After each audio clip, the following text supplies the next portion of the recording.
তোমার বাপকে তুমি বলে দিও যে তুমি একজন অশিক্ষিতা মহিলা, তুমি একজন অশিক্ষিতা, তুমি জাতির জন্য কলঙ্ক, তুমি সমাজের জন্য ভাইরাস, তুমি এই জাতির জন্য তুমি একটা কলঙ্ক। একটা বেটির বাপকে দাবি করো যে আমার মালা না হলে আমি বিয়ে করব না, আমাকে আরটিআর গাড়ি যদি না হয় তো আমি বিয়ে করব না। কাপুরুষ সন্তান, তোমার বাপ বেটাকে, তোমার মাকে, তোমার 14 গোষ্ঠীকে যারা বিয়েতে পণ প্রথা দাবি করে তাদেরকে বলছি তোমরা বাপ বেটাকে ভিক্ষা করতে যেতে হবে।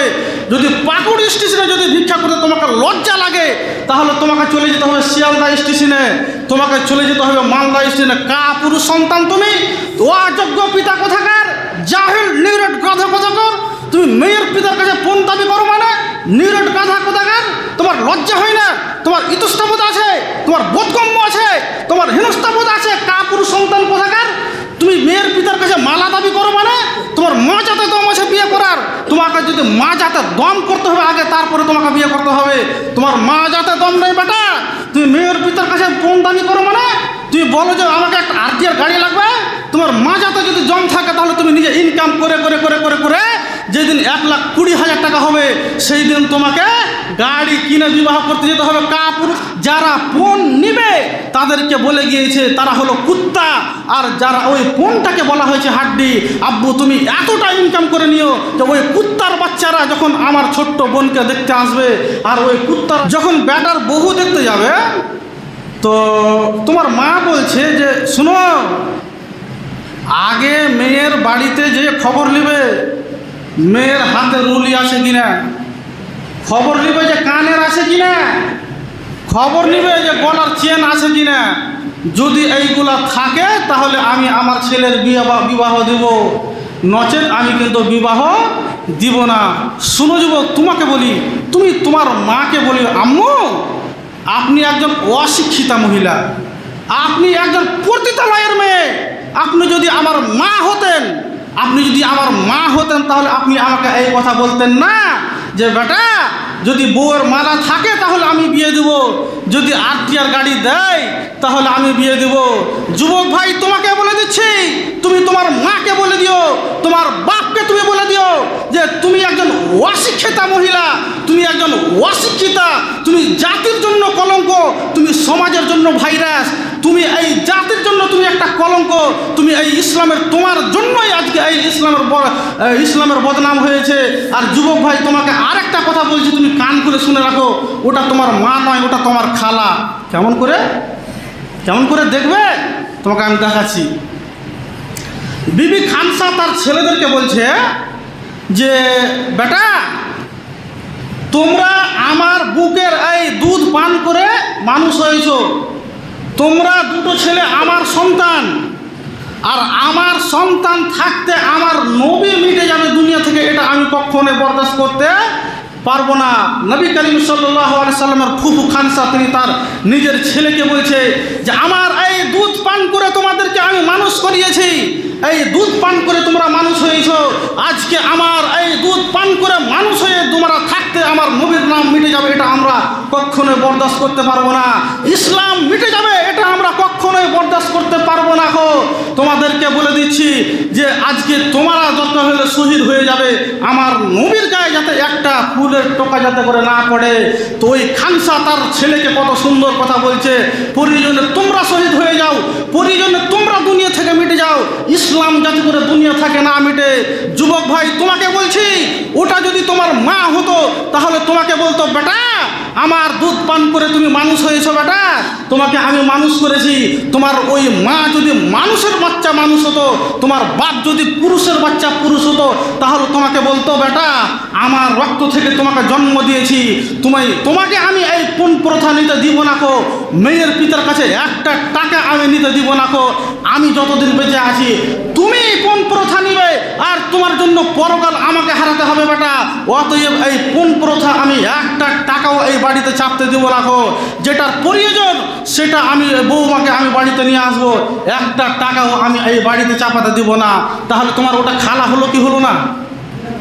ওটা যদি তোমার মা হতো তাহলে তোমাকে কি বলতো যে আমি তোমাকে জাহান্নামে ফেলে দিতে পারি না, কিন্তু তোমার ওটা মা নয়, ওটা তোমার মা নয়। এরই জন্য তোমাকে বলছে বেটা আরটিআর গাড়ি না হলে বিয়ে দিব না। যৌতুক যেই যুবকেরা, যেই মুরব্বী সাহেবেরা মেয়ের পিতার কাছে টাকার দাবি করে, মেয়ের পিতার কাছে মালার দাবি করে, মেয়ের পিতার কাছে এইভাবে খাট পালন গদি তোষক অনেক কিছুই দাবি করে থাকে, তাহলে যুবক ভাই তোমাকে বলি, আমাদের সর্বপ্রথমে জেনে রাখা ভালো হবে যে আদাতুন সাইয়্যাতুন মুনকারা, বিয়ের যৌতুক, এক কথায় মেয়ের পিতার কাছে একটা টিকলি যদি নেওয়া হয় এটাকে বলে বিয়ের যৌতুক। সংক্ষেপে কথা বুঝে রাখেন, মেয়ের পিতার কাছে একটা সরিষার দানা যদি আপনি নেন তাহলে এটা হলো যৌতুক। এই যৌতুকের ব্যাপার আগে কি বলছে এটা শুনেলেন। আদাতুন সাইয়্যাতুন মুনকারা, এই যৌতুক কোন প্রথা হচ্ছে জঘন্যতম একটা অপরাধ। তারপরে আসুন বিদআতুন কাবিহা, এই যৌতুক বিয়ের কোন হচ্ছে একটা জঘন্যতম একটা বেদাত। তৃতীয় নম্বরে মুখালিফাতুন লিকিতাবিল্লাহ, বিয়ের যৌতুক হচ্ছে আল্লাহর কিতাব কোরআনের বিরোধিতা, কোরআনের মুখালিফত করা, কোরআনের খেলাফ। চতুর্থ নম্বরে আসুন ওয়া সুন্নাতু রাসূলিহি, নবী করিম সাল্লাল্লাহু আলাইহি সাল্লামের যেটা সুন্নাত হাদিস এর বিরোধিতা করা। পঞ্চম নম্বরে আসুন ওয়া ইজমাইল উলামা, সারা পৃথিবীর মধ্যে যত আলেম ওলামা আছে সমস্ত আলেম ওলামাদের ফতোয়ার বিরোধিতা করা। 6 নম্বরে আসুন ওয়া মুখালিফাতুল লিআমালিহি মুসলিমিন, সারা পৃথিবীতে আহলে হাদিস, হানফি, শাফি, দেওবন্দি, বেরেলভি এইভাবে যতগুলি মুসলমান রয়েছে সমস্ত মুসলমানদের যেটা যুগ যুগ ধরে ইসলাম চলে আসছে, এই ইসলামের মুসলমানদের একটা আমলের বিরোধিতা করা। তাহলে এই কথা দ্বারা আমরা কয়েকটা জিনিস বুঝতে পারলাম যে আমাদের সমাজে যৌতুক বিয়ের কোন প্রথা এটা হচ্ছে একটা জঘন্যতম একটা অপরাধ। এই অপরাধকে হারাম করেছেন কে? তাহলে আল্লাহ এবং তার রসুল এই বিয়ের যৌতুককে পণকে হারাম করেছেন। এবার যুবক ভাই তোমাকে বলি, আচ্ছা যখন তুমি বিয়ে করবে তোমাকে পণ নিতে হবে গো, তোমাকে বলতে হবে যে আমাকে একটা আত্মীয়ার গাড়ি না হলে আমি বিয়ে করব না, 1.5 ভরির একটা যদি মালা আমাকে না দেয় তাহলে আমি বিয়ে করব না, এই কথা তোমাকে বলতে হবে।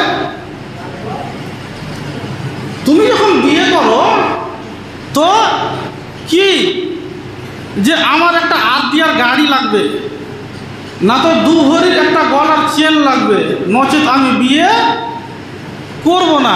তাহলে যুবক ভাই তোমাকে বলি, তোমার মা যাতে কি দম আছে? তুমি যে বিয়ে করতে যাচ্ছ তো তোমার মা যাতে দম আছে? কাপুরুষ সন্তান তুমি জাতির জন্য একটা কলঙ্ক যে তুমি একটা বেটির বাপকে দাবি করো যে আমার মালা না হলে আমি বিয়ে করব না, আমাকে আত্মীয়ার গাড়ি যদি না হয় তো আমি বিয়ে করব না। কাপুরুষ সন্তান, তোমার বাপ বেটাকে, তোমার মাকে, তোমার 14 গোষ্ঠীকে যারা বিয়েতে পণ প্রথা দাবি করে তাদেরকে বলছি তোমরা বাপ বেটাকে ভিক্ষা করতে যেতে হবে। যদি পাকুড় স্টেশনে যদি ভিক্ষা করতে তোমাকে লজ্জা লাগে তাহলে তোমাকে চলে যেতে হবে শিয়ালদা স্টেশনে, তোমাকে চলে যেতে হবে মালদা স্টেশনে। কাপুরুষ সন্তান তুমি, অযোগ্য পিতা কোথাকার, জাহিল নিরেট গাধা কোথাকার, তুমি মেয়ের পিতার কাছে পণ দাবি করো মানে? নিরেট গাধা কোথাকার, তোমার লজ্জা হয় না? তোমার ইতস্তবোধ আছে? তোমার বোধগম্য আছে? তোমার হিনস্তাবোধ আছে? কাপুরুষ সন্তান কোথাকার, তুমি মেয়ের পিতার কাছে মালা দাবি করো মানে? তোমার মা যাতে দম আছে বিয়ে করার, তোমাকে যদি মা যাতে দম করতে হবে আগে তারপরে তোমাকে বিয়ে করতে হবে। তোমার মা যাতে দম নেই বেটা, তুমি মেয়ের পিতার কাছে পণ দাবি করো মানে? তুমি বলো যে আমাকে একটা আত্মীয়ার গাড়ি লাগবে, তোমার মা যাতে যদি জম থাকে তাহলে তুমি নিজে ইনকাম করে করে করে করে করে যেদিন 1,20,000 টাকা হবে সেই দিন তোমাকে গাড়ি কিনে বিবাহ করতে যেতে হবে। কাপুরুষ কোথাকার, তুমি মেয়ের পিতাকে বলো মানে যে আমাকে গাড়ি লাগবে না তো আমি বিয়ে করব না, আমাকে মালা লাগবে না তো আমি বিয়ে করব না। তোমার ক্ষমতা আছে? তোমার বাহুতে দম আছে? তুমি কে বললে পুরুষ? তুমি বিয়ে করতে যাচ্ছ মানে তোমাকে কে বলেছে যে তোমাকে বিয়ে করতে হবে? তোমাকে কে বলেছে বিয়ে করতে হবে? তোমার তো মা যাতে দমই নেই। তোমাকে আগে মা যাতে দম করতে হবে যে বিয়ে করতে যাব, মেয়ের পিতার কাছে একটা টাকাও পর্যন্ত নিব না হো। আর কোরআন হাদিস গোটা পড়ে বড় বড় আলেম ওলামাদের কাছ থেকে কথাকে গুছিয়ে নেওয়ার পরে আমি আমার ছোট বিবেকে যতটা দেখতে পাচ্ছি যে কোরআন হাদিসে এমন কোনো জায়গা নেই যে মেয়ের বিয়েতে মেয়ের বাপের একটা টাকা খরচ হবে। এইরকম পৃথিবীর কোনো মানুষ প্রমাণ দেখাতে পারবে না যে মেয়ের পিতার একটা টাকা কোনো খরচ হবে। যুবক, যখন তুমি বিয়ে করতে যাবে তোমার উচিত যে তুমি যেই 4-5 জন 10 জনকে নিয়ে যাবে বরযাত্রী, সেই বরযাত্রী খাওয়ার পরে বিবাহ কমপ্লিট হওয়ার পরে তোমার উচিত হবে যে পকেট থেকে 10,000 টাকা বের করে তোমার শ্বশুরকে দিয়ে দেওয়া যে আব্বু আপনি আমাদের জন্য এতগুলি আয়োজন করেছেন, খাওয়া দাওয়ার ব্যবস্থা করেছেন, তো এই 10,000 টাকা আপনাকে দিলাম, আপনি খরচমূলক আপনি রাখেন।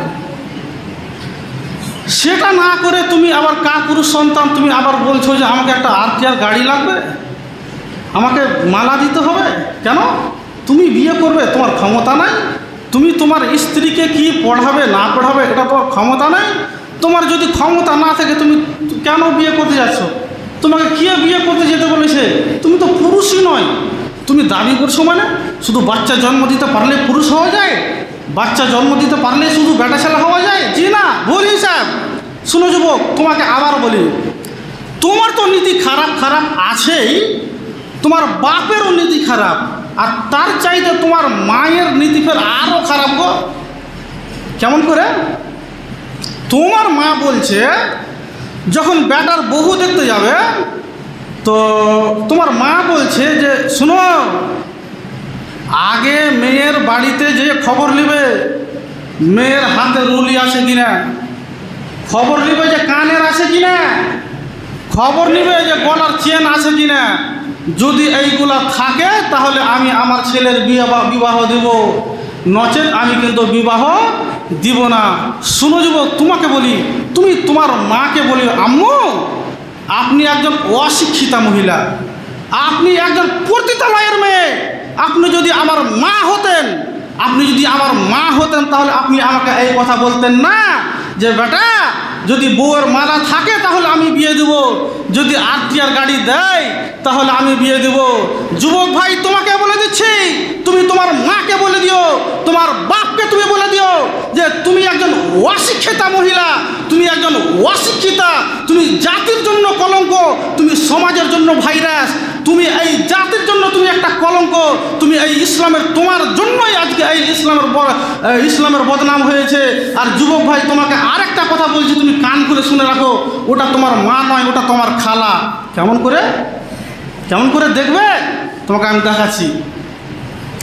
বিবি খানসা তার ছেলেদেরকে বলছে যে বেটা তোমরা আমার বুকের এই দুধ পান করে মানুষ হয়েছ, তোমরা দুটো ছেলে আমার সন্তান, আর আমার সন্তান থাকতে আমার নবী মিটে যাবে দুনিয়া থেকে, এটা আমি কখনো বরদাস্ত করতে পারবো না। নবী করিম সাল্লাল্লাহু আলাইহি সাল্লামের ফুফু খানসা তিনি তার নিজের ছেলেকে বলছে যে আমার এই দুধ পান করে তোমাদেরকে আমি মানুষ করিয়েছি, এই দুধ পান করে তোমরা মানুষ হয়েছ, আজকে আমার এই দুধ পান করে মানুষ হয়ে তোমরা থাকতে আমার নবীর নাম মিটে যাবে, এটা আমরা কখনোই বরদাস্ত করতে পারবো না। ইসলাম মিটে যাবে, এটা আমরা কখনোই বরদাস্ত করতে পারবো না। তোমাদেরকে বলে দিচ্ছি যে আজকে তোমরা দরকার হলে শহীদ হয়ে যাবে, আমার নবীর গায়ে যাতে একটা ফুলের টোকা যাতে করে না পড়ে। তো ওই খানসা তার ছেলেকে কত সুন্দর কথা বলছে, প্রয়োজনে তোমরা শহীদ হয়ে যাও, প্রয়োজনে তোমরা দুনিয়া থেকে মিটে যাও, ইসলাম যাতে করে দুনিয়া থেকে না মিটে। যুবক ভাই, তোমাকে বলছি, ওটা যদি তোমার মা হতো তাহলে তোমাকে বলতো বেটা আমার দুধ পান করে তুমি মানুষ হয়েছো বেটা, তোমাকে আমি মানুষ করেছি। তোমার ওই মা যদি মানুষের বাচ্চা মানুষ হতো, তোমার বাপ যদি পুরুষের বাচ্চা পুরুষ হতো, তাহলে তোমাকে বলতো বেটা আমার রক্ত থেকে তোমাকে জন্ম দিয়েছি, তোমাকে আমি এই পণ প্রথা নিতে দিব না কো। মেয়ের পিতার কাছে একটা টাকা আমি নিতে দিব না কো। আমি যতদিন বেঁচে আছি তুমি পণ প্রথা নিবে, আর তোমার জন্য পরকাল আমাকে হারাতে হবে বেটা। অতএব এই পণ প্রথা আমি একটা টাকাও এই বাড়িতে চাপতে দিব না কো। যেটার প্রয়োজন সেটা আমি বৌমাকে আমি বাড়িতে নিয়ে আসবো, একটা টাকাও আমি এই বাড়িতে চাপাতে দিব না। তাহলে তোমার ওটা খালা হলো কি হলো না? ওটা যদি তোমার মা হতো তাহলে তোমাকে কি বলতো যে আমি তোমাকে জাহান্নামে ফেলে দিতে পারি না, কিন্তু তোমার ওটা মা নয়, ওটা তোমার মা নয়। এরই জন্য তোমাকে বলছে বেটা আরটিআর গাড়ি না হলে বিয়ে দিব না, 2 ভরি গলার চেন না থাকলে বিয়ে দিব না। ওটার তোমার মা হতে পারে না, পারে না, পারে না। দেখি কোন মায়ের বাটা প্রমাণ করে যে ওটা আমার মা। এরপরে আসেন,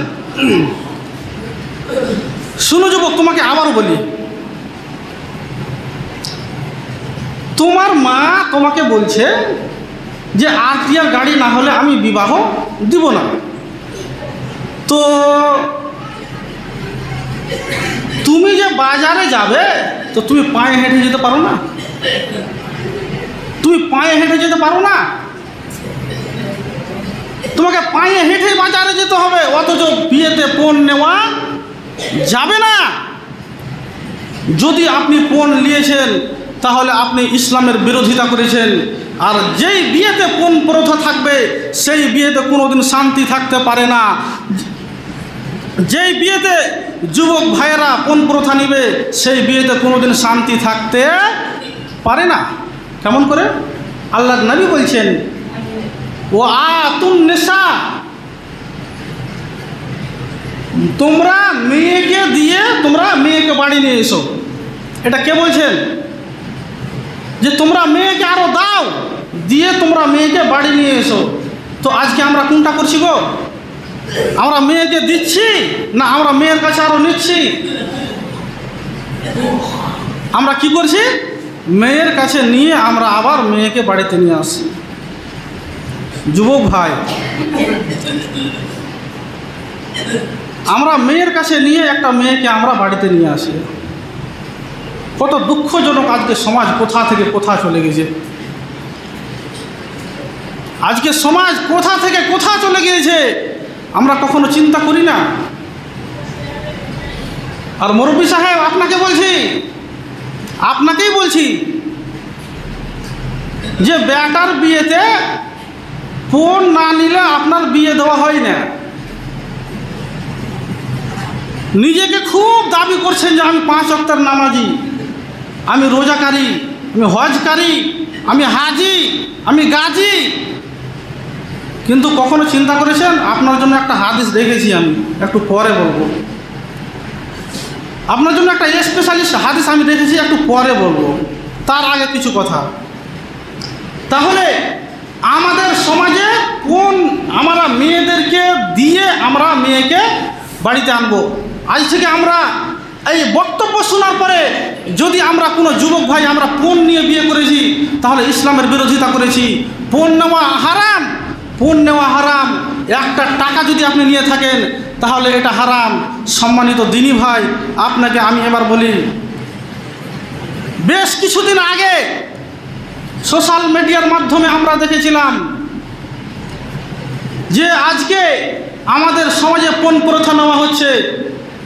কলকাতার ওই জামিলা, সেলিমের মেয়ে জামিলা, যার বিয়ে হয়েছিল হায়দ্রাবাদে বিনা পণে বিয়ে হওয়ার পরে ওই মেয়েকে 20,000 টাকায় একটা হোটেলে বিক্রি করে দেওয়া হয়েছিল। তখন ওই মেয়ে তার আব্বাকে একটা চিঠি লিখে বলেছিল, ওই চিঠিতে লেখা ছিল, আব্বু আপনি আমার বিয়ে দিয়েছেন এমন একটা পরিবারে বিনা পণে আপনি বিয়ে দিয়ে দিয়েছেন, আপনি অথচ একটু চিন্তা করলেন না যে তার পরিবারটা কেমন, ছেলেটা কেমন, আপনি এটা চিন্তা করলেন না আব্বু। আজকে আমার এই অবস্থা হয়েছে যে আমাকে 20,000 টাকায় একটা হোটেলে বিক্রি করে দেওয়া হচ্ছে। কত কত যুবক আজকে আমার সাথে ধর্ষণ করছে, কত কি হচ্ছে। আজকে আমি আপনাদের সামনে যে বাড়িতে মুখ দেখাবো এই রকম অবস্থা আজকে আমার নেই। ওই কলকাতার ওই মহিলা তার আব্বাকে চিঠি লিখে বলতে চাইছে, আব্বু আমি কি এতটা ভারী হয়ে গেছিলাম তোমার কাছে, আমি কি এতটাই বোঝ হয়ে গেছিলাম, তুমি আমাকে খেতে দিতে কি এতটাই তুমি বোঝ মনে করছিলে যে তুমি এমন বাড়িতে আমার বিয়ে দিয়ে দিলে, তার পরিবারের ব্যাপারে তুমি একটুও চিন্তা করলে না আব্বু। ওই বিয়ের পণের কারণে, তাকে পণ যৌতুক না দেওয়ার কারণে আমাকে 20,000 টাকায় বিক্রি করে দিয়েছিল ওই হোটেলে। ওই কুলাঙ্গার ছেলেগুলো আমার দেহের সাথে তারা খেলেছে আব্বু। আজকে আমি তোমাদের সামনে মুখ দেখাবো এই রকম অবস্থা আমার নেই আব্বু। অতএব তোমাকে এই লেটারের মাধ্যমে বলে গেলাম আব্বু, আমার বাড়িতে আরেকটা আমার ছোট্ট মেয়ে ফাতেমা আছে আব্বু, তোমাকে আমি একটা নসিহত করে যাই এই লেটারের মাধ্যমে। আজকে আমি খুদকুশি করে ফাঁসি দিয়ে আজকে আমি দুনিয়া থেকে চলে যাব আব্বু। তবে আব্বু তোমাকে একটা চিঠি লিখে, চিঠির মাধ্যমে তোমাকে একটা নসিহত করে যাই আব্বু, যে আমার ওই ছোট্ট মেয়ে ফাতেমা বাড়িতে আছে আব্বু, তার জন্য তুমি এতটা পরিমাণে ইনকাম করিও, এতটা পরিমাণে ইনকাম করিও যে আব্বু আজকে যে পরিস্থিতি আমার হয়েছে, কালকে যাতে করে আমার ওই ছোট্ট বোনের যাতে করে ওই পরিস্থিতি না আসে। ওই কুত্তার বাচ্চা কুত্তারা, ওই কলকাতার ওই জামিলা, সেলিমের মেয়ে জামিলা হায়দ্রাবাদে খুদকুশি করে ফাঁসি দিয়ে মরে জানাওয়ালি ওই মহিলা বলেছিল যারা বিয়েতে পণ নেবে এরা হচ্ছে কুত্তার বাচ্চা কুত্তা। আর ওই পণটাকে সে বলেছিল এগুলা হলো হাড্ডি, এগুলা হলো হাড্ডি, পণ যৌতুকটা হলো হাড্ডি, আর যে লিবে ও হলো কুত্তা। আব্বু তোমাকে আজকে বলে দিচ্ছি, আমার ওই ছোট্ট বোনের জন্য তুমি এতটা পরিমাণে ইনকাম করে নিবে যাতে করে এই দুনিয়ার ওই কুত্তার বাচ্চা কুত্তারা যতটা হাড্ডি চাইবে তাদের সামনে তুমি হাড্ডি ছুঁড়ে ফেলে দিবে।